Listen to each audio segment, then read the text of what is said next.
मेरा पति विदेश में रहता था और मैं और मेरी जेठानी घर में अकेले ही रहते थे। मेरी जेठानी विधवा थी। वह रोजाना शाम को खाना बनाकर लेकर जाती और कहती कि मैं किसी अनाथ को दे आई हूँ, क्योंकि इससे तुम्हारे जेठ को पुण्य मिलेगा। एक दिन मेरी जेठानी बेहोश हो गई और जब मैंने उन्हें डॉक्टर को दिखाया तो डॉक्टर कहती है कि तुम्हारी जेठानी तो गर्भवती है। मैंने जेठानी को उस वक्त कुछ भी नहीं बताया और अगले दिन जेठानी का पीछा किया तो मेरी जेठानी एक पुराने घर में गई और वहां जाकर जैसे ही मैंने दरवाज़ा खोला तो मेरी तो आंखें फटी की फटी रह गईं, क्योंकि मेरी जेठानी तो वहां एक आदमी के साथ। मैं बचपन से अपने चाचा के घर में रहती थी। मेरे आगे पीछे कोई भी ना था। चाचा ने जो पहला रिश्ता मेरे लिए आया उसके लिए ही हाँ कर दी और मुझे अपने घर से विदा कर दिया, क्योंकि उनकी अपनी भी बेटियां शादी के लिए बैठी हुई थीं। तो झटपट से उन्होंने मेरी शादी को निपटा दिया। मैं उनकी बेटियों से ज़्यादा खूबसूरत थी, इसलिए चाचा को ये खौफ था कि कहीं अच्छे से अच्छा रिश्ता मेरे लिए ना आ जाए। इसीलिए मेरे लिए जब अमित का रिश्ता आया तो चाची ने चाचा के कान भर दिए और जल्दी जल्दी ऐसे शादी कर दी मेरी जैसे मैं घर से कहीं भाग जाऊंगी। लेकिन मेरी किस्मत अच्छी थी कि मुझे इतना अच्छा पति मिला।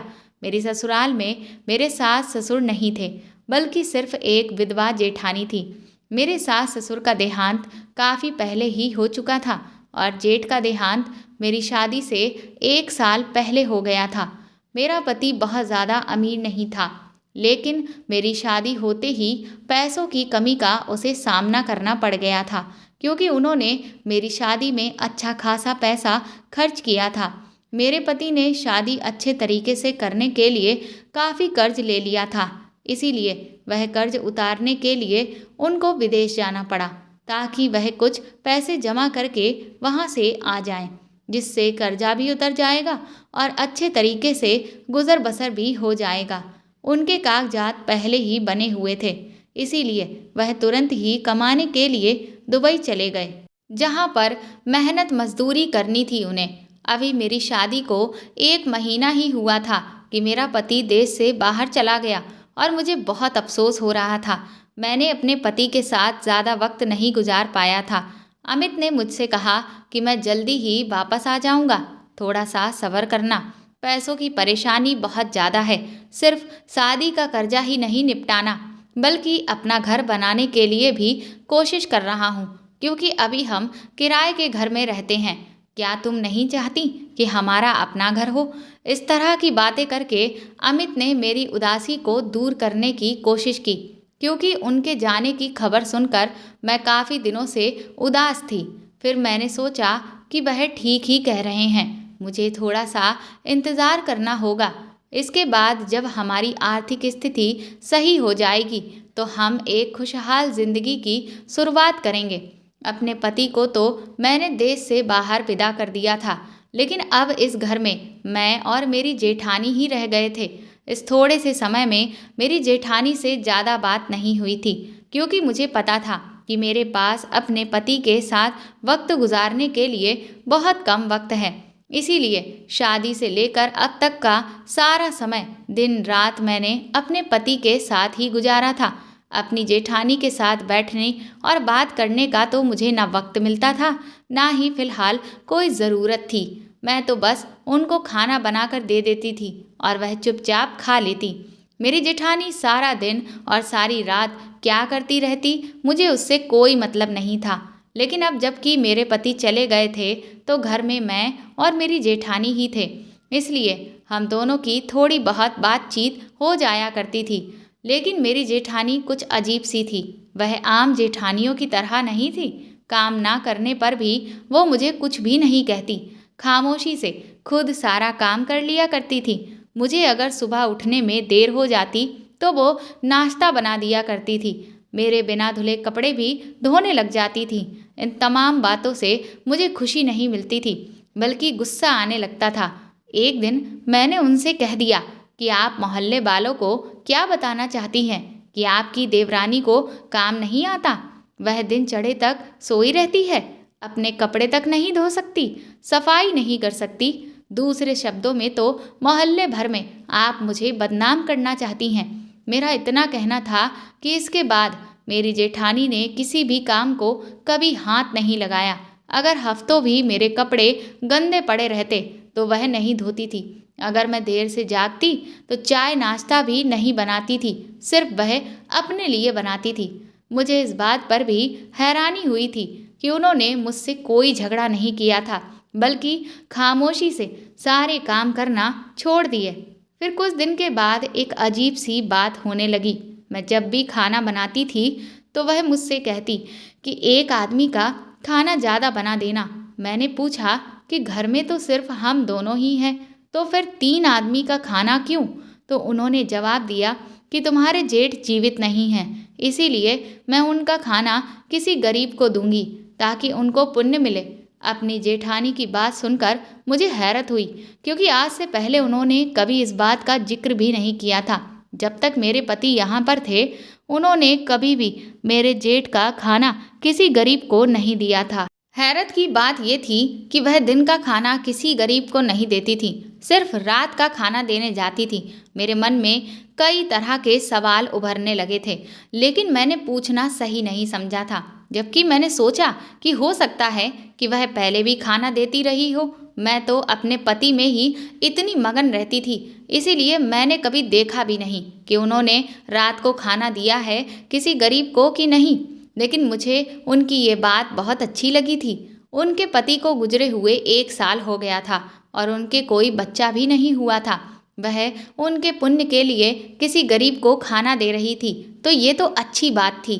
बहुत कम ही औरतें ऐसी होती हैं जो अपने पति की मुक्ति के लिए ऐसा करती हैं। मैंने अपनी ज़िंदगी में ऐसी औरतें बहुत कम देखी थी और अपनी जेठानी को देखकर तो मुझे बहुत खुशी हुई थी। वह एक दुबली पतली सी औरत थी जिसे किसी भी चीज़ में रुचि नहीं थी। मुझे उनमें कोई खास अच्छा नज़र ही नहीं आया था कभी, लेकिन ये बात मुझे बहुत अच्छी लगी थी और मेरे दिल में उनके लिए इज्जत बहुत बढ़ गई थी। ऐसा इसलिए भी हुआ था कि मेरी नई नई शादी हुई थी और मुझे अपने पति से बहुत मोहब्बत थी और मैं उनको बहुत याद करती थी। तो मैं अपनी जेठानी का दर्द महसूस कर सकती थी। मैं सोचती थी कि मैं अपने पति से इतनी मोहब्बत करती हूँ कि वह थोड़े समय के लिए मजबूरन देश से बाहर गए हैं तो मेरा ये हाल है, जबकि मुझे उम्मीद है कि वह वापस आ जाएंगे। लेकिन मेरी जेठानी के पति तो दुनिया से ही चले गए थे और उन्हें तो उम्मीद भी नहीं थी वह कभी वापस आएंगे। ऐसी बात सोचकर ही मेरा तो दिल डूबने लगता था और फिर मुझे मेरी जेठानी से हमदर्दी होती चली गई। अब हर वह औरत जिसे अपने पति से बहुत मोहब्बत हो मुझे बहुत अच्छी लगती थी, और जो औरतें बिना वजह अपने पति की बुराइयां करती थीं, मेरा उनके पास बैठने को भी दिल नहीं करता था। मेरी जेठानी रोज खाना लेकर घर से बाहर चली जाती थी और काफ़ी देर तक बाहर ही रहती थी। यहाँ तक कि मुझे नींद आने लग जाती थी, लेकिन मुझे जागना होता था क्योंकि मुझे अपनी जेठानी के लिए दरवाज़ा खोलना होता था। एक दिन परेशान होकर मैंने अपनी जेठानी से कहा कि आप खाना देने जाती हैं तो इतना वक्त क्यों लग जाता है? मैं जल्दी सोने की आदी थी और दूसरा, अमित का फ़ोन सुबह ही तड़के आता था। मेरी जेठानी ने कहा कि गरीब को खाना देने के बाद मैं पड़ोस में चली जाती हूँ, वहाँ बातें करती हूँ, इसीलिए थोड़ी सी देर हो जाती है। आगे से तुम सो जाया करो और मेरी फिक्र छोड़ दो। मैं दरवाजे को बाहर से ताला लगाकर जाऊंगी और चाबी भी अपने साथ रखूंगी। जेठानी की ये बात सुनकर मुझे सुकून आ गया था, यानी मेरी समस्या का हल हो गया था। अब मैं बेफिक्री से सो सकती थी। मेरे पति की वहाँ पर नाइट ड्यूटी थी, इसीलिए वह रात में मुझसे बात नहीं करते थे और मैं जल्दी सो जाया करती थी। हमारी बात सुबह को होती थी और उसके बाद दिन में कई बार हो जाती थी। मैंने सोचा कि जेठानी अकेले बोर होती होंगी, इसीलिए वह रोज पड़ोस की औरतों के घर जाकर बैठ जाया करती हैं। मुझे उनके जाने पर कोई ऐतराज़ नहीं था। ना वह मेरे मामले में दखल देती, ना मैं उनके मामले में। अब तो मैं खुद को खुशकिस्मत समझने लगी थी कि मुझे इतनी अच्छी जेठानी मिली है जो कि मुझे कुछ भी नहीं कहती। वरना शादी से पहले तो सब ने सास और जेठानियों का ऐसा रूप मेरे दिमाग में भर दिया था कि मुझे बहुत डर लगने लगा था कि ना जाने मेरी जेठानी कैसी होगी। मेरी सास तो इस दुनिया में नहीं थी, लेकिन जेठानी का खौफ मेरे दिल में पैदा हो गया था। जिंदगी ऐसे ही चल रही थी। एक दिन अचानक मुझे ऐसी खबर मिली जिसे सुनकर तो मेरे पैरों से जमीन ही खिसक गई थी। और मैं जो इतने दिन से दिल ही दिल में अपनी जेठानी की तारीफ कर रही थी, उनसे मुझे एक पल में ही नफरत सी महसूस होने लगी थी। वास्तव में मेरी भोली भाली दिखने वाली जेठानी अंदर से इतनी शातिर होगी, ये मुझे मालूम भी नहीं था। मैं तो उन्हें इस कदर मासूम समझ रही थी कि जैसे वह पाप से बिल्कुल दूर रहने वाली औरत हो। लेकिन मुझे नहीं पता था कि उन्होंने अच्छाई की चादर को ओढ़ रखा है और जो हकीकत है उसके बिल्कुल ही विपरीत थी और बहुत ही खराब औरत थी। जो मुझे पता चला उस पर मुझे विश्वास नहीं हो रहा था। ये हकीकत जान करके तो मैं बहुत परेशान हो गई थी और सोच रही थी कि मैं अपने पति को ये सब कुछ बता दूं। मैं तो अपने आप से ये बात दोहराते हुए भी शर्मसार हो रही थी।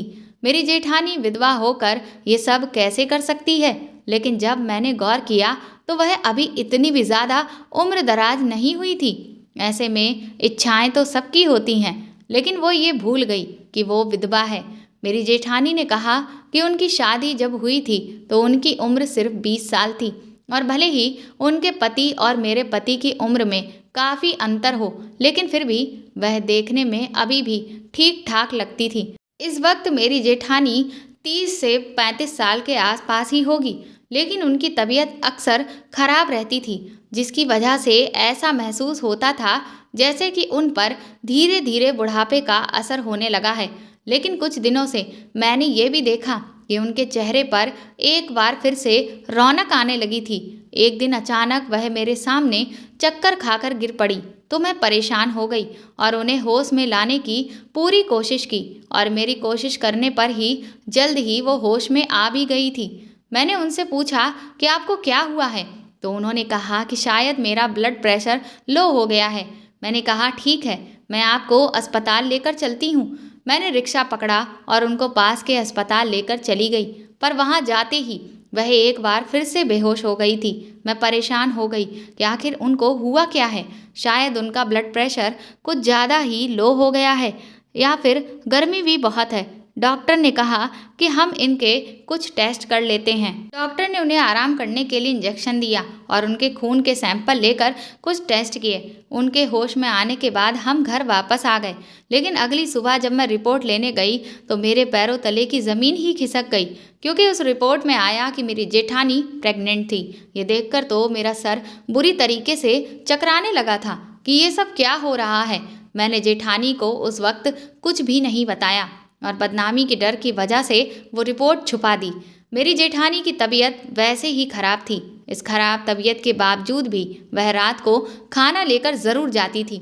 उनकी इस हरकत पर मुझे गुस्सा आ गया। मैंने कहा कि ये किस तरह का ड्रामा कर रही है ये औरत। मैं इनके पति से मोहब्बत देखकर बहुत प्रभावित हो गई थी, लेकिन मुझे नहीं पता था कि ये औरत इतनी गिरी हुई निकलेगी। अब तो मुझे यकीन हो गया था कि ये खाना देने के बहाने अपने किसी आशिक से मिलने के लिए जाती है। यकीनन खाना भी उसी को देती होगी, बल्कि उसके साथ मिलकर खाती भी होगी, क्योंकि वह बहुत सारा खाना निकाल कर जाती थी, जो कि 2 लोगों के लिए काफ़ी होता था। पहले मैंने इन चीज़ों पर कभी ध्यान नहीं दिया था, लेकिन अब मैं सोचने पर मजबूर हो गई थी, क्योंकि बात ही ऐसी थी। मैंने फैसला किया कि इस बात का मैं पता लगाकर ही रहूंगी कि आखिर पूरा मामला क्या है और मेरी जेठानी रोज़ाना रात को कहाँ जाती है। मैंने सोचा कि मैं सारे पक्के सबूत इकट्ठे करूंगी, इसके बाद ही अपने पति को सारी बात बताऊंगी। मेरे पति को भी तो पता चले कि उसकी भाभी कितनी अजीब हरकतें करती है। इंसान अपनी जवानी की शुरुआत में इस तरह की गलतियां करता है तो बात समझ में आती है, लेकिन जो विधवा हो और बढ़ती उम्र पर कदम रखे हुए हो वह ऐसा करे, ये यकीन करना मुश्किल है। मेरी जेठानी को थोड़ा भी एहसास नहीं हुआ कि वह जो काम कर रही हैं, अगर उसके बारे में किसी को भी भनक लग गई तो हम लोग तो किसी को मुंह दिखाने के काबिल भी नहीं रहेंगे।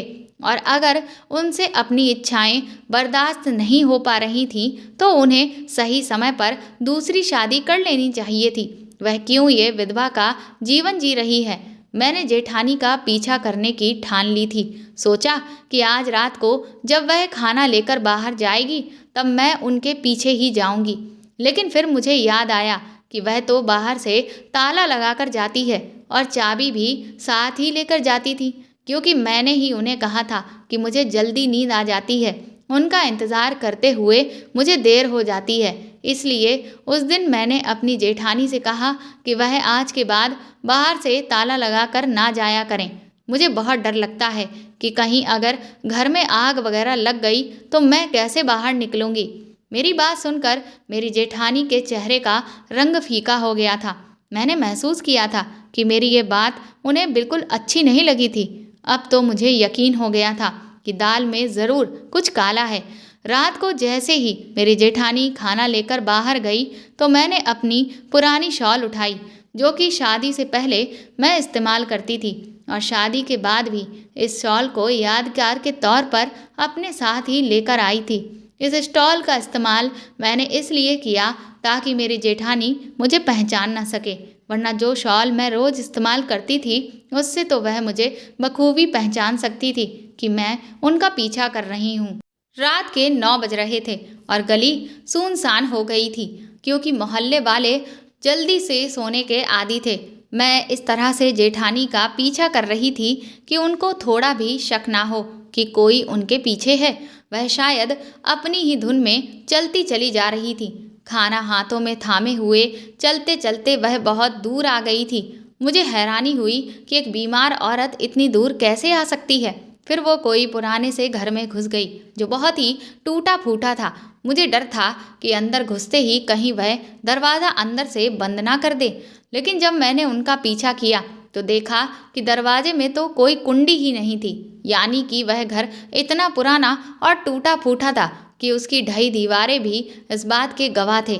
मैं दबे पांव घर के अंदर घुसी तो मैंने वहां देखा कि वहां पर मेरी जेठानी के ही हम उम्र का एक शख्स मौजूद था और मेरी जेठानी उससे बहुत ही खुशहाल माहौल में बातें कर रही थी। न सिर्फ बातें कर रही थी बल्कि अपने हाथों से उसे निवाला बनाकर खिला भी रही थी।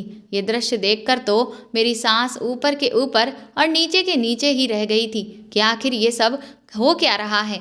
यानी कि मेरी जेठानी रोजाना मुझसे झूठ बोलकर जाती थी कि वह गरीब बच्चों को खाना देने जाती है, जबकि वह तो यहाँ पर किसी अनजान आदमी के घर के अंदर जाकर न सिर्फ अपने हाथों से खाना खिलाती है बल्कि उससे खुश होकर बातें भी कर रही थी और काफ़ी वक्त लगाती है। यहाँ तक कि मैं सो जाती हूँ और पूछने पर कहती कि मैं तो पड़ोस में बैठी थी। मैं कितनी बेवकूफ़ थी कि मैंने कभी भी उनकी बातों पर ध्यान देना तो दूर की बात है, कभी अपनी जेठानी पर शक भी नहीं किया था, क्योंकि मैं अपनी जेठानी को एक अच्छी औरत समझती रही जो अपने पति की इतनी वफादार थी कि जिसने दूसरी शादी तक नहीं की और उनके पुण्य के लिए वह रात को गरीबों को खाना देती है।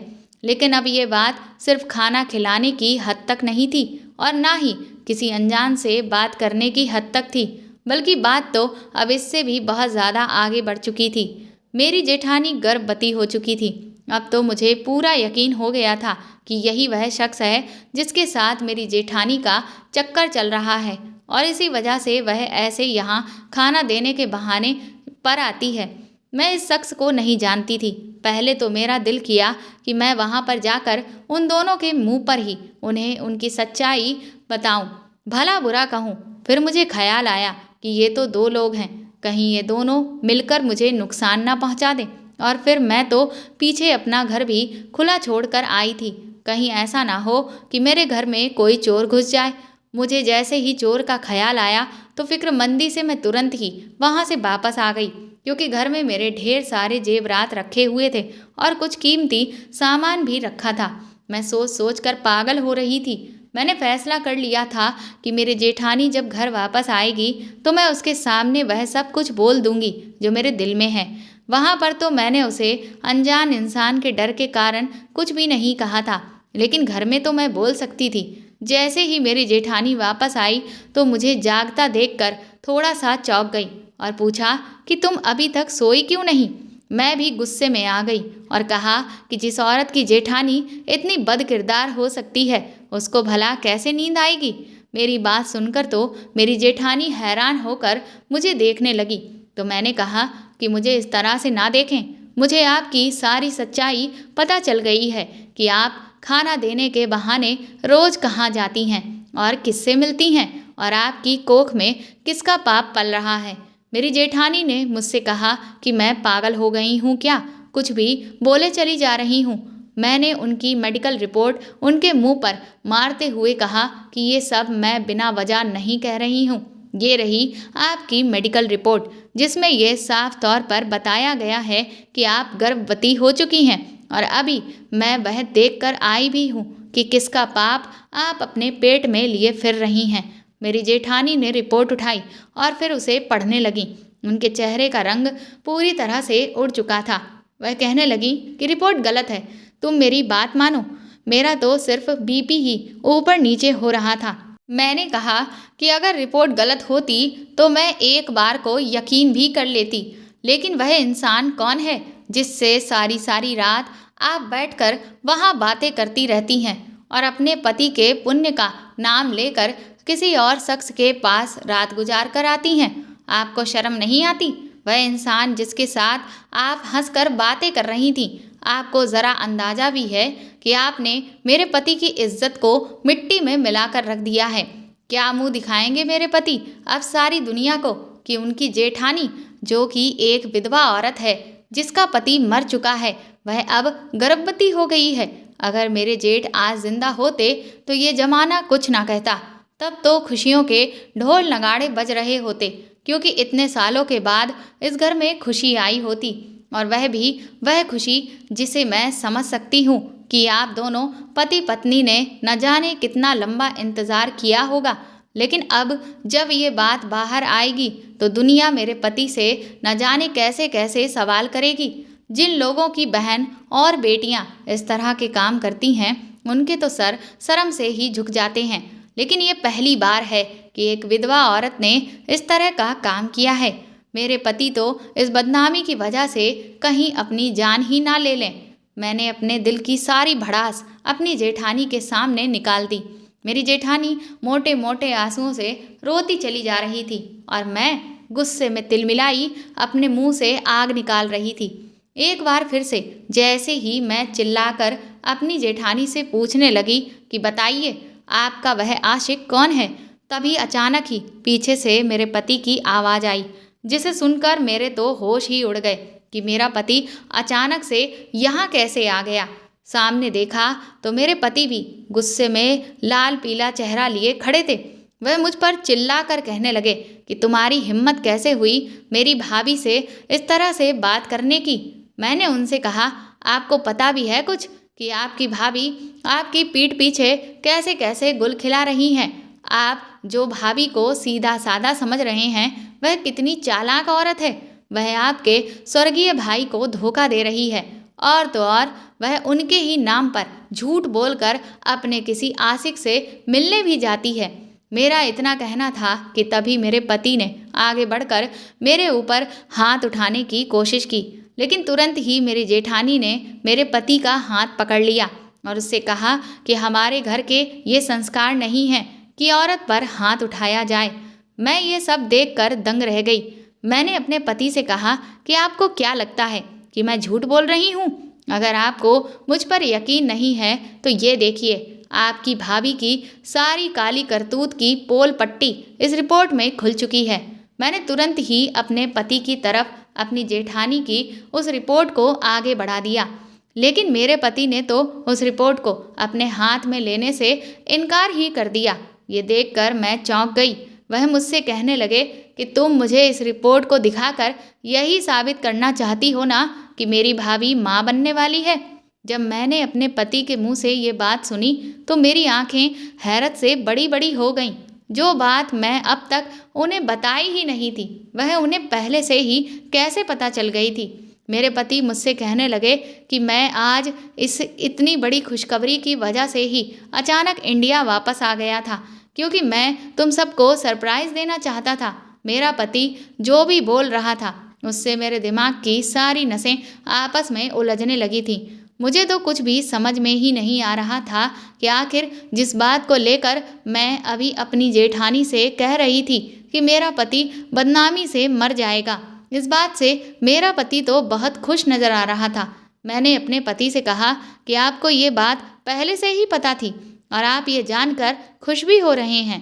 मेरे पति ने कहा कि हाँ, ये बात मुझे भाभी ने पहले ही बता दी थी और मैं खुश भी हूँ, क्योंकि ये बच्चा किसी और का नहीं बल्कि मेरे भाई का ही है। मुझे हैरान होता हुआ देख मेरे पति ने कहा कि मैं समझ सकता हूँ कि तुम्हारे लिए इस बात को हजम कर पाना बहुत मुश्किल है, क्योंकि अभी तक तुम्हें पूरी सच्चाई नहीं पता है। दरअसल मेरे भाई का देहांत कभी हुआ ही नहीं, वह जिंदा है। और जिस आशिक की तुम बात कर रही हो, जिससे मेरी भाभी रोज रात को चुपके से मिलने के लिए जाती है, वह और कोई नहीं बल्कि मेरा ही बड़ा भाई है। दरअसल ये बात आज से लगभग 1.5 साल पहले की है। मेरी कुछ लड़कों से दोस्ती हो गई थी।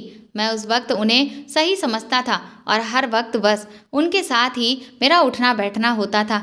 लेकिन भैया मुझे अक्सर बार बार मना करते कि मैं उन लड़कों से दूर रहूं, क्योंकि वह ठीक नहीं है। पर मैंने उस वक्त अपने भाई की कोई भी बात नहीं सुनी और इसीलिए मैं जब भी उन लोगों के साथ कहीं भी जाता तो भैया को बिना बताए ही चला जाता।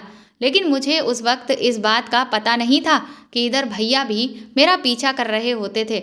इसी तरह से एक दिन मैं अपने सारे दोस्तों के साथ एक पार्टी में गया और मुझे नहीं पता, पर वहीं से मेरे दोस्तों ने किसी एक लड़की पर गलत नज़र डाली और उन्होंने रास्ते में जाकर उसे अचानक ही रोक लिया।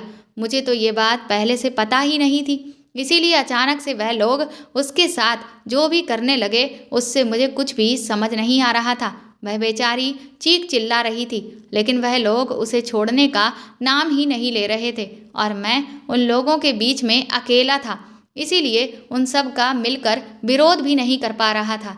इसी खींचातानी के चक्कर में बेचारी उस लड़की के सर पर बहुत ही भयंकर चोट आ गई, जिसे देखकर वह सब घबरा गए और तुरंत ही उसे उसी हालत में वहीं पर छोड़कर वहां से भाग खड़े हुए। तभी भैया भी वहां आ गए। मेरी हालत बहुत बुरी हो चुकी थी। भैया ने तुरंत ही मुझे भी वहां से भगा दिया। मैं भी बहुत डरा हुआ था, इसीलिए बिना कुछ सोचे समझे मैंने भैया की बात मान ली। लेकिन अगले दिन मुझे पता चला कि उस लड़की के साथ गलत हरकत करने के इल्ज़ाम में मेरे भाई को पुलिस ने पकड़ लिया है। मैं पुलिस वालों के सामने चिल्ला चिल्ला कर बहुत कहा कि ये सब कुछ मेरे भाई ने नहीं किया बल्कि मेरे दोस्तों ने किया है। लेकिन उस वक्त मेरी बात पर किसी ने भी यकीन नहीं किया, क्योंकि पुलिस ने घटनास्थल से मेरे भाई को ही उस लड़की के साथ पाया था और मेरे भैया के कपड़ों पर उस लड़की के खून के धब्बे भी लगे हुए थे। वह लड़की तो इस वक्त अस्पताल में है और कोमा में है। इस वजह से मेरे पास कोई सबूत भी नहीं था जिससे मैं ये साबित कर सकूं कि मेरा भाई बेगुनाह है। लेकिन मैं अपने भाई को जेल जाते हुए नहीं देख सकता था और बस इसी बौखलाहट में मैंने कुछ लोगों को पैसे दिए और अपने भाई को जब जेल भेजा जा रहा था तो रास्ते से भगा दिया। और तब से ही मेरा भाई एक पुराने खंडहर में घर में छुप कर रहता है और बेचारी मेरी भाभी वहाँ जाकर भैया को खाना खिलाकर आती है। तुम मेरी देवी जैसी भाभी पर इतना बुरी तरह से चिल्ला रही थी और ऐसे ऐसे इल्ज़ाम लगा रही थी, उसी भाभी ने आज तक कभी भी मेरे साथ बदसलूकी भी नहीं की। जबकि आज मेरे भाई की जो भी हालत है और मेरी भाभी को अपने ही पति से रात को अंधेरे में छुप छुप कर मिलना पड़ता है, वह सब मेरी ही वजह से हुआ है।